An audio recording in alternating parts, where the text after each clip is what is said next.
cara kita berpakaian, cara kita berolahraga, maka kita akan menemukan satu formula bahwa hidup kita itu bisa enjoy. Di umur 70 tahun, di umur 80 tahun pun, kita itu sepertinya masih memiliki tenaga seperti umur 40 tahun. Jadi harus ada memang hidup yang berkualitas untuk merawat tubuh itu. Kalau kita sudah mulai usia senja, baru kita mulai mengatur pola makan kita, mengatur cara olahraga kita, mengatur tidur kita. Bukan saya katakan terlambat, tapi memang rentan di usia 60 sampai 80 tahun. Itu pasti sudah oke. Artinya sudah lemah tubuhnya. Jadi kalau saya ada teman nge-gym, itu seorang ibu-ibu, saya tanya usianya, pada saat itu saya berpikir ibu itu paling 62 tahun. Ternyata 83 tahun. Ibu-ibu itu masih bisa senam, masih yoga. 83 tahun. Kuncinya memang seperti itu. Di usia 25 tahun dia sudah mengatur pola makan. Kita ini sekarang sudah tua, sudah ujung, kita atur pola makan. Tapi di saat-saat tertentu hidup kita tidak pernah berkualitas untuk sungguh-sungguh memiliki apa yang dinamakan hidup yang berkualitas. Bapak Ibu, Tuhan menganugerahkan kepada kita waktu 24 jam setiap hari. 1 jam itu masih 60 menit. Dan setiap menit itu adalah 60 detik. Kalau kita hendak mempercepat kehidupan ini guna mempersiapkan kekekalan, maka sejatinya yang dipercepat itu bukanlah waktunya. Sebab kita tidak bisa mempercepat waktu, tetapi mengisi lebih banyak waktu yang berguna untuk persiapan memasuki kekekalan. Kuncinya sebenarnya adalah bagaimana kita menghargai setiap detik dan setiap menit waktu yang Tuhan sediakan. Tentu untuk ini Bapak Ibu, kita tidak harus mengurangi waktu untuk belajar. Tentu kita tidak harus mengurangi waktu untuk bekerja mencari nafkah. Sekeras-kerasnya, semampu-mampunya kita bisa lakukan. Dan berbagai tanggung jawab yang lain yang harus kita penuhi setiap hari. Tetapi harus ada waktu yang juga dialokasikan untuk belajar kebenaran yang murni. Harus ada waktu kita. Dan selanjutnya kita memperhatikan penggarapan Allah dalam setiap persoalan, dalam setiap problem, dalam setiap masalah yang kita hadapi dalam perjalanan hidup kita setiap hari. Itu adalah penggarapan Allah untuk menempa, untuk membentuk kehidupan rohani kita, sampai kita berkata, tidak ada yang kita cintai selain Tuhan. Karena istri kita juga akan kita tinggalkan, suami kita juga akan kita tinggalkan. Tetapi suatu hari kita akan bertemu dengan kekasih kita. Kekasih yang mana? Yesus Kristus, Sang Juru Selamat kita. Yang percaya katakan amin. Amin. Jadi penggarapan Allah melalui persoalan yang kita hadapi, melalui masalah yang kita hadapi itu, di setiap waktu itu Tuhan menyediakan berkat-berkat rohani yang tidak terbeli oleh apapun. Katakan apa, Pak? Katakan amin, Bapak Ibu. Amin. Itulah momentum-momentum yang sangat berharga dan bisa langka. Dan itu tidak akan bisa, mungkin tidak terulang. Untuk itu dibutuhkan kesanggupan setiap individu, Bapak Ibu. Ingat, waktu itu bisa menghidupkan, dan waktu juga bisa membinasakan. Mari kita lihat satu ayat firman Tuhan di Efesus 5 ayat 14.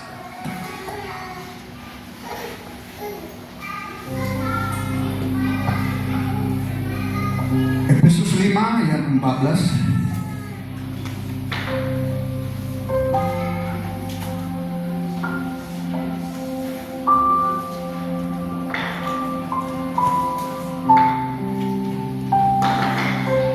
Ayat 15 kita baca bersama-sama. 15, 16, 17. 2, 3, ya. Karena itu perhatikanlah dengan seksama bagaimana kamu hidup. Janganlah seperti orang bebal, tetapi seperti orang arif. Dan pergunakanlah waktu yang ada, karena hari-hari ini adalah jahat. Sebab itu janganlah kamu bodoh, tetapi usahakanlah supaya kamu mengerti kehendak Tuhan. Bapak Ibu yang dikasih Tuhan, ukuran kata sungguh-sungguh sangat relatif. Sungguh-sungguh sangat relatif. Banyak orang merasa sungguh-sungguh menekuni imannya, padahal belum sama sekali. Ada juga orang Kristen, Bapak Ibu, yang merasa belum serius mengembangkannya, tapi tidak merasa bahwa mereka ada di zona berbahaya. Gak apa-apalah, yang penting Kristen. Gak ada detak jantungnya bergetar, dia ada di zona berbahaya. Kalau engkau tidak sungguh-sungguh mencari Tuhan, kamu ada di zona berbahaya.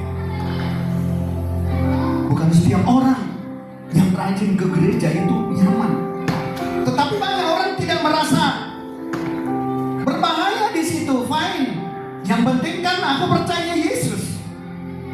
Tapi saya mau beritahukan Bapak Ibu, arti percaya itu adalah mempercayakan diri, menghambakan diri kepada orang yang lebih tinggi, yang memang kita akui keberadaannya, dia nyata, dia real.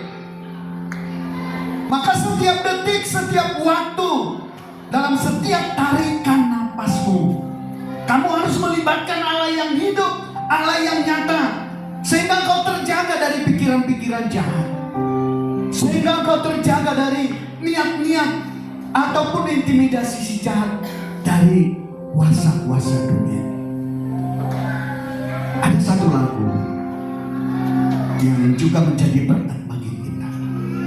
Setiap tarikan napasku Untukmu Tuhan, setiap detak jantungku bagimu,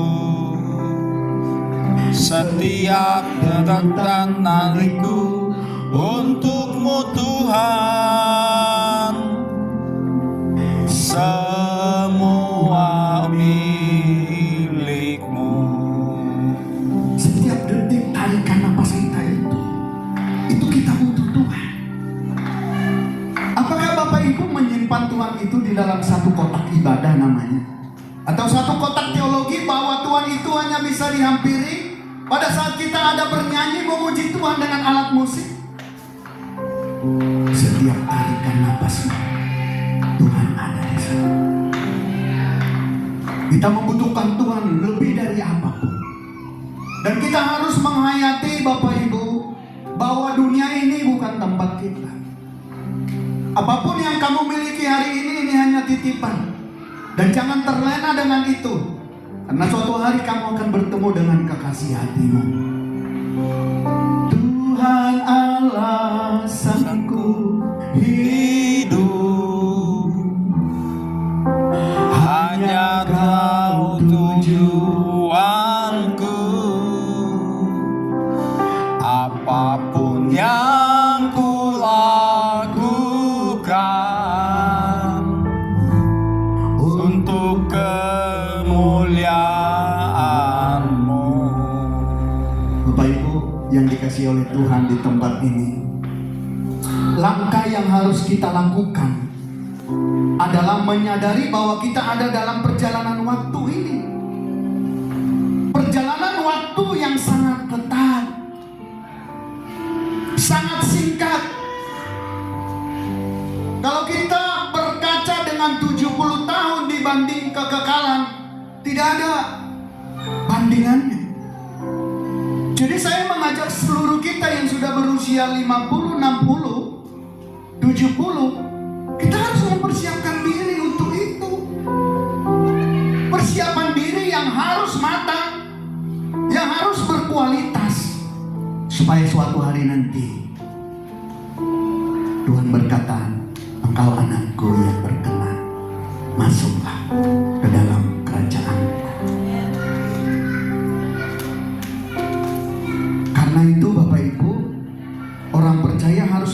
menghargai setiap menit yang Tuhan percayakan kepada kita. Waktu yang harus diprogram dengan benar. Singkirkan dan abaikan hal-hal yang tidak mendatangkan keselamatan abadi. Makanya saya undang tadi Bapak Ibu yang sudah usia lanjut, singkirkan hal-hal yang tidak mendatangkan keselamatan abadi. Bukan kita tidak bersosial, tetapi kalau kamu hanya berteman kepada orang-orang yang sukanya belanja,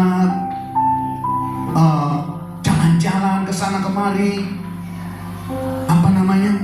arisan-arisan yang tidak mendatangkan keselamatan, bukan tidak boleh, kurangi. Ingat umur, ingat usia kita harus tinggal landas. Sebentar lagi kita akan berkemas-kemas, buang segala kegalauan. Yang penting aku mencintai Tuhan. Pagi hari sediakan waktumu bertemu, berbicara dengan Tuhan. Tanpa itu kita tidak akan mengerti apa yang dikatakan oleh Tuhan tentang hasrat jiwa untuk mencintai Dia. Singkirkan dan abaikan itu Bapak Ibu. Siapkan waktumu untuk berdoa. Nabi Yesaya berkata, setiap pagi dia menyediakan hatinya, telinganya untuk mendengarkan Tuhan. Ia mempertajam pendengarannya untuk mendengar seperti seorang murid. Usahakan Bapak Ibu mendengarkan suara kebenaran, suara Injil yang murni yang diajarkan oleh gereja ini. Atau di BBCO mungkin Bapak Ibu ada ibadah pagi jam 5 di tempat ini. Jam 5 berapa itu ya? Kalau di Indonesia bagian barat itu jam 4.20 mulai. Kami bangun jam 4.20. Dan bangunnya pun bukan jam 4.20, jam 4 Bapak Ibu. Dan tidak bisa tidur lagi. Walaupun kami bekerja, tetap bekerja. Ngantuk-ngantuk di pekerjaan itu. Dan saya sering duduk di meja saya itu sambil tertidur. Karena bangun jam 4. Tapi demi Tuhan kita lakukan itu. Dan bukan hanya morning blessing itu. Kita harus siapkan waktu kita untuk mencintai Tuhan. Tuhan minimal 30 menit. Apa yang Tuhan mau aku lakukan sepanjang hari. Tidak bawa daftar doa lagi. Kita kalau sudah dewasa Bapak Ibu jangan bawa daftar doa. Tapi tempatkan dirimu waktu kamu berdoa. Apa yang mau kulakukan untuk menyenangkan hatimu sepanjang hari ini? Itu orang-orang yang bertumbuh imannya. Sebab Tuhan lebih tahu kebutuhan kita daripada kita sendiri. Amin Bapak Ibu. Amin. Karena itu Dia adalah Allah yang hidup, Allah yang real, Allah yang bisa berjalan bersama dengan kita, Allah yang bisa merasakan kesedihan kita. Jadi berikan waktumu setiap hari dalam 24 jam itu. Berapa waktu yang kamu berikan kepada Tuhan? Ada enggak 20 menit? Coba 30 menit aja satu hari. Kau berbicara dengan Tuhan, apapun itu. Lalu kamu membaca Alkitab. Jangan lebih banyak berTikTok, berFacebook, bermedia sosial dan lain sebagainya. Tapi beri waktumu untuk mendengarkan firman. Beri waktumu untuk membaca firman. Beri waktumu untuk berdoa. Dan sebisa-bisanya ibadah setiap minggu seperti ini jangan dilewatkan. Sebisa-bisanya. Kalau tidak bisa gereja pagi, ya gereja sore. Sebisa-bisanya. Karena itu akan melatih dirimu, mengembangkan kehausan akan Tuhan dalam diri kita. Untuk itu kita harus berani tidak mencintai dunia ini, supaya kita lebih terbantu. Kalau kita mencintai dunia ini, itu tidak terbantu Bapak Ibu. Kalau F tadi, F, tak mau mencintai apapun, F. Tak mau mencintai apapun Selain Engkau, kecuali Engkau, tiada yang ku ingini. Mengapa hidupku berkenan padamu? Ini hasrat jiwaku, inilah doa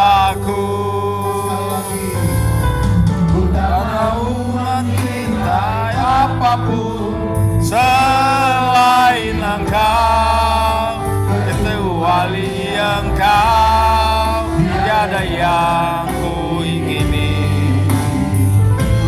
Betapa rinduku berkenan padamu, inilah hasrat jiwaku, inilah doaku.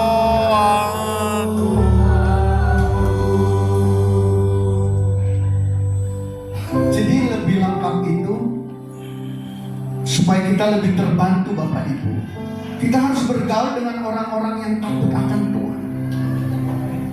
Jangan kumpul-kumpul arisan, lalu happy ke pantai sana, happy ke Bangkok, happy lagi ke Israel. Bukan salah ke Israel, tapi mana yang lebih penting? Apakah kalau kita ke Israel kita masuk surga? Apakah kalau kita tidak pernah ke Bali kita tidak masuk surga?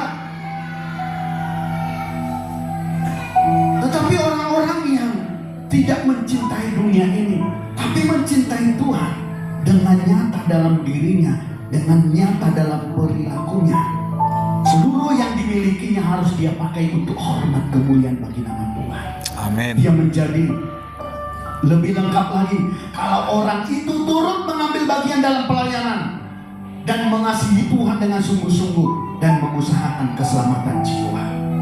Dan jika Tuhan memberikan kepadamu materi yang berlebih, pakailah itu untuk hormat kemuliaan Tuhan. Amin. Pakailah itu untuk membantu pelayanan, pakailah itu untuk membangun gereja, pakailah itu untuk membangun orang-orang yang disisakan Tuhan mengajarkan Injil yang benar. Selama ini orang berkata bahwa waktu itu adalah uang. Kemudian pendeta menangkisnya dengan konsep waktu adalah anugerah. Pertanyaannya Bapak Ibu, benarkah waktu adalah anugerah? Mungkin benar sebagian. Sebab waktu adalah anugerah bagi orang tertentu dan waktu menjadi kutuk bagi orang tertentu. Waktu menjadi anugerah bagi orang yang mengisi hidupnya secara bijaksana di Efesus 5 tadi. Sebaliknya waktu menjadi kutuk bagi orang yang mengisi hari-hari hidupnya dengan tidak bijaksana. Mari kita perhatikan beberapa ungkapan dalam ayat tadi, Efesus 5 ayat 15 itu. Perhatikanlah dengan seksama bagaimana kamu hidup. Jadilah bijaksana, jangan seperti orang bebal atau orang tidak bijaksana. Bapak Ibu, kita perlu memeriksa hidup kita. Apakah kita masuk kelompok bijaksana atau tidak bijaksana? Dengan mengatur waktu yang 24 jam ini. Yang bijaksana itu adalah orang yang mendengarkan firman Tuhan. Yesus mengumpamakan orang yang bijaksana itu ibarat seseorang yang mendirikan sebuah menara. Dia duduk dahulu memikirkan anggarannya, biayanya. Kalau cukup uangnya untuk menyelesaikannya, supaya kalau ia meletakkan dasarnya tapi dia tidak dapat menyelesaikannya, jangan-jangan semua orang melihatnya itu lalu mengejek dia. Mengikut Tuhan itu pertaruhan. Sulit mengikut Yesus. Mengikut dunia itu gampang. Maka Yesus berkata, berjuanglah masuk melalui pintu yang sempit. Barang siapa tidak melepaskan dirinya dari harta miliknya, dia tidak layak menjadi murid. Ini pertaruhan. Ada perlombaan yang diwajibkan bagi kita untuk mengikut Tuhan. Tidak ada yang nyaman. Sekarang pilihan kita mau ikut Tuhan atau tidak, itu keputusan di tangan Bapak Ibu, bukan di tangan pendeta. Pendeta hanya menggarapkan iman itu, karena iman itu bukan ada di satu titik, tetapi pertobatan kita itu harus sampai nanti di pembaringan terakhir, di napas terakhir kita berkata, aku hanya memerlukan Engkau, Tuhan. Tidak ada yang lain. Jangan berpikir kalau kamu datang di gereja, hidupmu akan semakin baik. pikir hidupmu akan semakin diberkati Tuhan. Bukan seperti itu. Ada tatanan yang Tuhan izinkan. Kalau kamu mau berhasil dalam hidupmu, kamu harus bekerja dengan keras. Kamu harus belajar dengan keras. Kamu harus merawat tubuhmu. Kalau kamu sakit dan menerima kesembuhan, bukan Tuhan tidak mau menyembuhkanmu. Kalau ada di tempat ini yang mau memohon kesembuhan, kalau Tuhan izinkan, itu kesempatanmu untuk memuliakan Tuhan. Tapi jaga dong pola makan. Jaga dong caramu setiap hari itu. Jangan konsumsi terus yang merusak tubuhmu. Makanlah secukupnya. Bekerjalah dengan keras. Belajarlah dengan keras untuk memperoleh hasil yang maksimal. Itu dilakukan oleh orang-orang yang tidak mengenal Tuhan dan mereka sukses. Tetapi yang satu ini, kekekalan yang Tuhan janjikan bagi kita tidak akan dimiliki oleh siapapun kalau bukan dari Tuhan Yesus. Yang percaya katakan amin. Berikan tepuk tangan bagi Allah kita. Di dalam hidup ini terdapat kesempatan Bapak Ibu. Kesempatan ini diibaratkan sebagai kendaraan yang membawa kita kepada kebenaran Allah atau tidak. Jadi jelas di Efesus 5 ayat 16 dikatakan, pergunakanlah waktu yang ada. Di sini waktu ibarat kendaraan yang dimanfaatkan. Digunakan di sini, dimanfaatkan di sini lebih tepat. Kata ini diarahkan ke tujuan yang benar. Sebab waktu terus berjalan. Waktu tetap berjalan. Tidak ada yang dapat menghentikan waktu. Sebab orang terseret oleh waktu itu. Maka orang percaya diharuskan memiliki hati yang bijaksana. Bapak Ibu yang ada di tempat ini, yang ada di jemaat ini, milikilah hati yang bijaksana. Oleh sebab itu Bapak Ibu, seseorang harus mengerti kebenaran dan mengakui serta berkomitmen dengan teguh, supaya waktu yang ada digunakan untuk membawa diri kita kepada kebenaran Tuhan. Di balik kehidupan hari ini masih ada kehidupan yang panjang. Itu berita baiknya bagi orang-orang yang telah meninggalkan percintaan dunia ini. Tapi bagi orang-orang yang mencintai dunia ini, dia akan berkata, nonsen. Tidak ada itu cerita dongeng. Setiap pendeta, setiap ulama-ulama, mereka hanya berbicara tentang akhirat dan akan datang. Ya memang itu tugas kita. Tapi jemaat diingatkan untuk itu, mempersiapkan hati, mempersiapkan dirimu untuk bertemu. Rentan waktu yang sangat singkat. Waktunya 24 jam, waktunya 70 tahun, kalaupun hebat 80 tahun, kalaupun hebat sekali katakan 120 tahun. Tapi apa kebanggaannya? You menjadi menyusahkan orang kalau udah usia 120 tahun, kemana-mana pun gak bisa dibawa. Tapi waktu kita udah siap bertemu dengan Tuhan, waktu kita sudah siap tinggal landas bersama dengan Tuhan, kita akan berkata kepada Tuhan, aku sudah siap bertemu dengan. Yang percaya katakan amin. Berikan tepuk tangan bagi Tuhan. Bila selama ini ku belum berkenan di hadapanmu,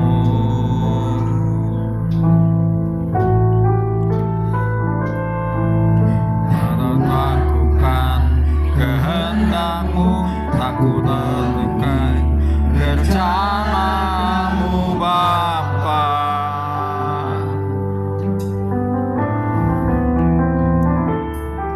Sampai sekarang ini aku belum menjadi seperti Yesus.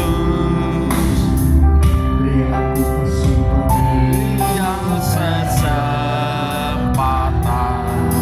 di sisa waktuku kau bakar satu yang ku perlu. Ku mohon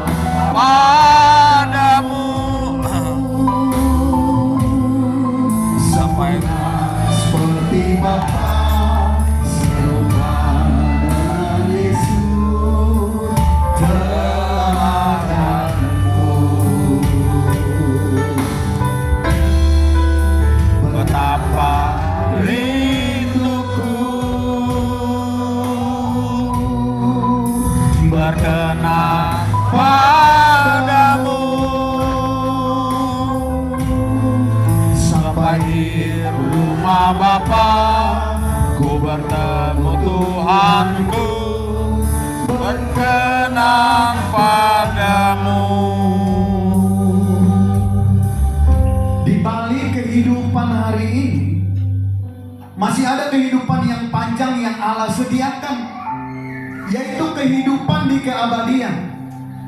Inilah yang dinanti-nantikan oleh tokoh-tokoh iman.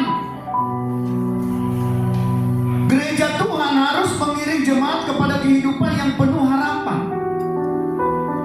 Namun harapan yang di sini adalah menyangkut hidup kekal. Supaya jangan harapan-harapan yang palsu.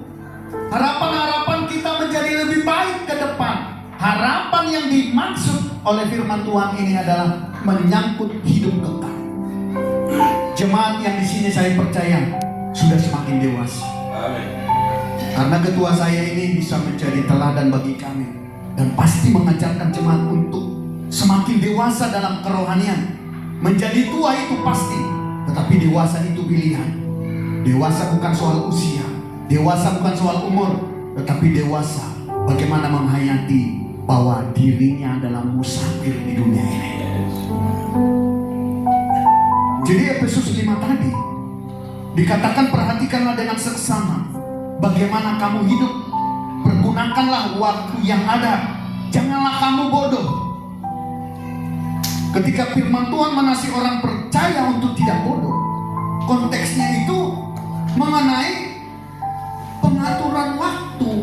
Jangan bodoh, jangan kurang arif, jangan kurang bijaksana, jangan kurang pengetahuan. Begitu bahasa aslinya bunyinya.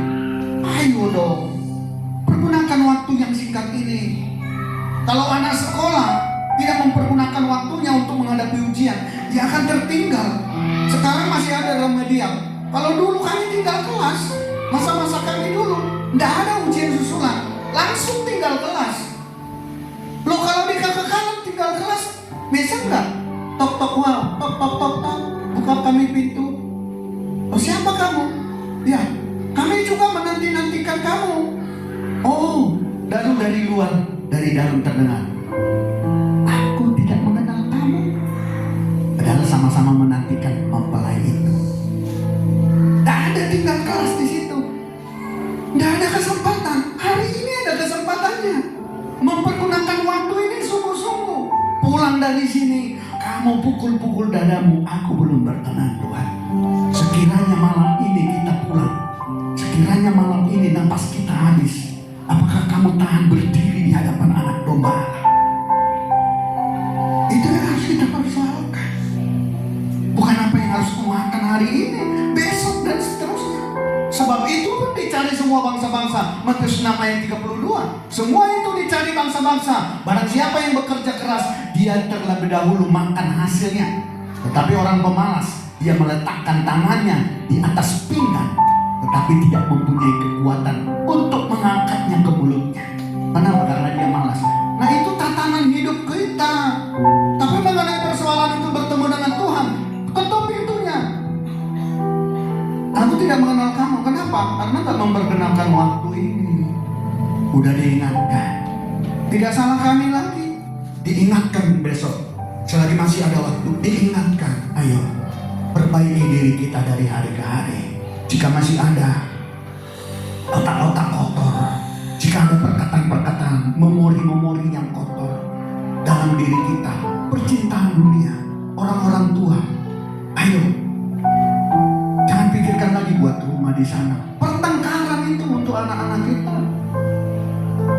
Cukup kasih rumah ada. Kalau bisa, katakan kepada mereka, cari rumahmu, supaya mereka mengerti proses hidup itu. Karena mereka akan bisa berjuang dengan tangan mereka sendiri, tapi bekali mereka dengan kebenaran. Sebab Tuhanlah yang menjamin keturunan orang benar tidak akan dipermalukan. Katakan amin. Beri tepuk tangan bagi Allah kita.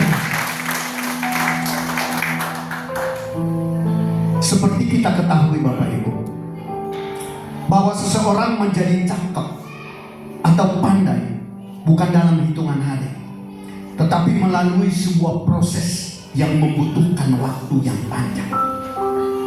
Bro ini untuk main piano itu bukan sebulan. Ayo belajarlah. Pak Ketua, Pak Immanuel berkata kepada orang-orang, ayo kamu main keyboard, belajarlah 3 bulan. Tak bisa. Belajarlah 3 tahun. Tidak bisa, masih biasa-biasa. proses dari SMP. Udah mulai dikenal musik, sudah mulai feelingnya main. Kami gak pernah kenalan, tapi karena saya sudah belajar, saya bisa memberikan petunjuk untuk main dia. Karena dia pemain musik, dia mengerti apa yang saya katakan. Walaupun beliau tidak tahu lagu yang saya nyanyikan. Ada proses untuk menjadi sempurna seperti Yesus. Serupa seperti Yesus, sempurna seperti Bapa. Belajarlah kebenaran. Amin. Kami saja yang sudah belajar, Bapak Ibu. Saya itu sudah belajar dari sarjana geologi. Saya belajar master geologi. Saya mau ditawari untuk menjadi dokter. Tapi saya belajar lalu di BBCO yang diketuai oleh kepala gelar. Belajar duduk selama 2 tahun. Betul-betul duduk. Saya mau belajar di mana kekurangan saya. Dan bukan hanya itu, saya terus terkoreksi. Sampai suatu hari saya ambil lagu itu, "Ku tak mau mencintai Abang." Jadi itu padanya. Kalau saya Tuhan beri uang lebih, itu saya pakai untuk sesuatu untuk menyenangkan Tuhan. Kalau saya ada uang, saya beli untuk keperluan saya, bukan untuk supaya dilihat orang keren. Enggak perlu. Apa maksud kekerenan itu? Kalau teman-teman saya semua udah keren-keren. Mobil biasa ganti. Itu kami di ring 1 biasanya pakai berlian, Pak. Wajib. Jamnya itu berlomba-lomba. Tapi saya, apa yang bisa saya butuhkan? Ya ini kan karena saya ini jam-jam pintar ini buat murah, ini bisa dibeli 100.000, 200.000. Nggak masalah. Tapi bukan itu ukuran. Hiduplah seperti Yesus. Yesus sederhana hidupnya. Dia yang memiliki surga. Dia menjadi orang yang sederhana, yang hanya melakukan kehendak. Mau mempergunakan waktu yang ada ini. Amin. Amin. Katakan kiri kananmu, pergunakanlah waktu yang ada. Yang terakhir, Bapak Ibu. Soalnya saya sudah dilirik Pak Ketua. Waktunya udah habis. Dalam kehidupan ini, masing-masing orang memperoleh porsi yang sama. Tuhan memberikan waktu kepada saya dan saudara itu masing-masing 24 jam. 1 jam dalam membuat 60 menit. Namun nilai waktu yang dimiliki oleh setiap orang itu pasti berbeda-beda. Nilai waktunya tergantung bagaimana setiap individu mengefisienkan waktu tersebut, atau mengoptimalkan waktu tersebut, Bapak Ibu, untuk menemukan Tuhan dan mengubah karakter. Jadi sama diberikan Tuhan kepada kita. Hari ini kesempatan dan waktu itu diberikan untuk mengingatkan kita. Ini kesempatanmu loh untuk mengubah karaktermu. Dalam hal ini nyatalah bahwa apakah waktu yang dimiliki seseorang menjadi berharga atau tidak tergantung sikap seseorang terhadap waktu itu sendiri. Seseorang bisa menjadikan waktu hidupnya berharga, tetapi juga bisa membuat waktu hidupnya tidak berharga. Orang membuat waktu hidupnya menjadi tidak berharga karena menyia-nyiakan waktu yang sudah ada ini, dan itu membawa kepada kebinasaan. Banyak orang yang membuat waktu hidupnya sia-sia untuk hal-hal yang tidak berguna. Berjam-jam mereka ada terpaku di film-film seri, di film-film Korea. Berjam-jam mereka memakai waktunya untuk main internet, main media sosial. Mereka terpaku dengan konten-konten internet, dan itu menjadi gaya hidup hampir semua orang. Saya barusan menonton CNN. Di Australia, Pak, sudah diputuskan oleh DPR, anak-anak berumur 16 tahun tidak boleh memakai media sosial. Coba diterapkan di Indonesia. Itu generasi kita hancur loh. Hancur gara-gara media sosial ini. 16 tahun. Kalau di Australia, tidak diizinkan lagi memakai media sosial berumur 16 tahun ke bawah. Sudah diputuskan. Mereka lebih peka. Generasi ini akan hancur lebih dari sakitnya perang candu. Internet ini akan menghancurkan generasi kita. Jangankan anak-anak, orang-orang tua dewasa juga hancur semua oleh karena internet. Bapak Ibu yang dikasihi Tuhan, kita harus memakai waktu yang tersisa. Wajah batin kita itu harus memancarkan wajah Tuhan yang tergambar dalam kehidupan kita. Pengertian kita harus membangun kebenaran yang murni, memakai singkat waktu yang Tuhan berikan bagi kita. Jangan engkau sia-siakan. Amin Bapak Ibu. Kiranya Tuhan memberkati, kiranya Tuhan menolong Bapak Ibu. Mari kita bangkit berdiri bersama-sama.